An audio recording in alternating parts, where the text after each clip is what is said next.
ಕರ್ನಾಟಕ ರಾಜ್ಯ ಕಾಂಗ್ರೆಸ್ ಬಗ್ಗೆ ಸಂಸದ ಬಿವೈ ರಾಘವೇಂದ್ರ ವ್ಯಂಗ್ಯವಾಡಿದ್ದಾರೆ.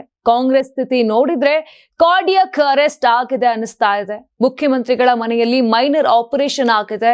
ಸದ್ಯ ಸ್ಟಂಟ್ ಹಾಕಿದ್ದಾರೆ. ವಿಧಾನಸಭಾ ಅಧಿವೇಶನ ಇರೋದ್ರಿಂದ ತಾತ್ಕಾಲಿಕ ಅರೇಂಜ್ಮೆಂಟ್ ಮಾಡಿಕೊಂಡಿದ್ದಾರೆ. ಅಧಿವೇಶನದ ಬಳಿಕ ಸಿಸೇರಿಯನ್ ಆಗುತ್ತಾ ಅನ್ನೋದು ರಾಜ್ಯದ ಜನರಿಗೆ ಗೊತ್ತಾಗುತ್ತೆ.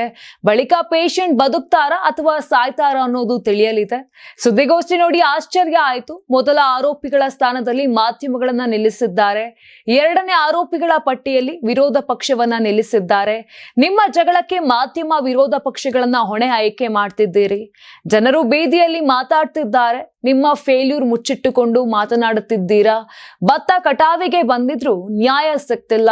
ಮೆಕ್ಕೆಜೋಳವನ್ನ ಸಿಕ್ಕ ದರಕ್ಕೆ ಕೊಟ್ಟಾಗಿದೆ. ಕಬ್ಬಿನ ವಿಚಾರವನ್ನ ಇಡೀ ದೇಶದ ಜನ ನೋಡ್ತಿದ್ದಾರೆ. ರೈತರು ಕಣ್ಣೀರು ಹಾಕುವಾಗ ಒರೆಸುವುದನ್ನ ಬಿಟ್ಟು ಈಗ ಬೂಟಾಟಿಕೆ ಮಾತನಾಡುವಂತ ಪ್ರಯತ್ನ ಮಾಡ್ತಿದ್ದೀರಿ. ಜನ ನಿಮ್ಮನ್ನ ಕ್ಷಮಿಸಲ್ಲ. ಸದ್ಯಕ್ಕೆ ಟೆಂಪ್ರವರಿ ಪ್ಯಾಚ್ ವರ್ಕ್ ಮಾಡಿದ್ದಾರೆ. ಅಧಿವೇಶನ ಆದ್ಮೇಲೆ ಇನ್ನೊಂದು ಮುಖವನ್ನ ನಾವು ನೋಡ್ತೇವೆ. ಕಳೆದ 2.5 ವರ್ಷಗಳಿಂದ ಯಾವುದೇ ಕೆಲಸಗಳು ಆಗಿಲ್ಲ. ನಮ್ಮ ಕೂಗಿಗೆ ಬೆಲೆ ಕೊಟ್ಟಿಲ್ಲ. ಮುಂದಿನ 2.5 ವರ್ಷ ಇದೇ ರೀತಿ ನಡೆಯುತ್ತದೆ. ಇದು ಕರ್ನಾಟಕದ ದೌರ್ಭಾಗ್ಯ ಅಂತ ಸಂಸದ ರಾಘವೇಂದ್ರ ಹರಿಹಾಯ್ತಿದ್ದಾರೆ. ನೀವು ಸಣ್ಣ ಆಗ್ಬೇಕಲ್ವಾ? ಅದು ಒಂದು ಉತ್ತಮ ಆಹಾರದಿಂದ ಸಣ್ಣ ಆಗ್ಬೇಕಲ್ವಾ? ಪ್ರತಿದಿನ ನಮ್ಮ ಜೀನಿ ಸ್ಲಿಮ್ ನ ಯೂಸ್ ಮಾಡಿ ಯಾವುದೇ ಸೈಡ್ ಎಫೆಕ್ಟ್ ಇಲ್ದಂಗೆ ನೀವು ಸಣ್ಣ ಆಗ್ತೀರಾ. ನಿಮಗೆ ಮಾಧ್ಯಮದಲ್ಲಿ ಕೆಲಸ ಮಾಡುವ ಆಸಕ್ತಿ ಇದೆಯಾ? ಹಾಗಾದ್ರೆ ಕರ್ನಾಟಕ ಟಿವಿ ಡಿಜಿಟಲ್ ಮೀಡಿಯಾದಲ್ಲಿದೆ ನಿಮಗೆ ಒಳ್ಳೆಯ ಅವಕಾಶ.